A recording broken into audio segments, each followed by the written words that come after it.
Richter സ്കെയിലിൽ 5-ന് മുകളിൽ തീവ്രത രേഖപ്പെടുത്തുന്ന ഭൂചലനങ്ങളെയാണ് ശക്തമായ ഭൂചലനമായി കണക്കാക്കുന്നത്. ആളപായമില്ല എന്നത് ആശ്വാസകരമാണ്. മണാലിയിൽ ഉൾപ്പെടെ ഭൂചലനം ഉണ്ടായതായി നാട്ടുകാർ പറയുന്നു. പ്രദേശത്ത് കഴിഞ്ഞ ദിവസവും നേരിയ ഭൂചലനം അനുഭവപ്പെട്ടിരുന്നു. ചണ്ഡീഗഡ്, പഞ്ചാബിന്റെയും ഹരിയാനയുടെയും ചില ഭാഗങ്ങൾ എന്നിവിടങ്ങളിലും നേരിയ തോതിൽ ഭൂചലനങ്ങൾ ഉണ്ടായി.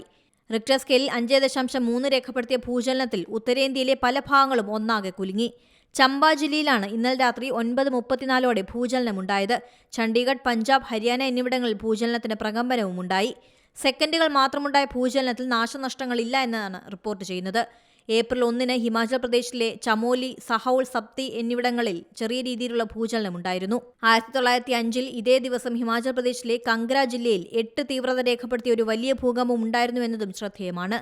അന്ന് നിരവധി പേർക്ക് പരിക്കേൽക്കാനും നിരവധി കെട്ടിടങ്ങൾക്ക് കേടുപാടുകൾ സംഭവിക്കാനും കാരണമായി. National desk, Zee Malayalam news. പുതിയ വാർത്തകളും വിശേഷങ്ങളും ഇനി വിരൽ തുമ്പിൽ. എല്ലാ ഡിജിറ്റൽ പ്ലാറ്റ്ഫോമുകളിലും ഇപ്പോൾ സീ മലയാളം ന്യൂസ് ലഭ്യം.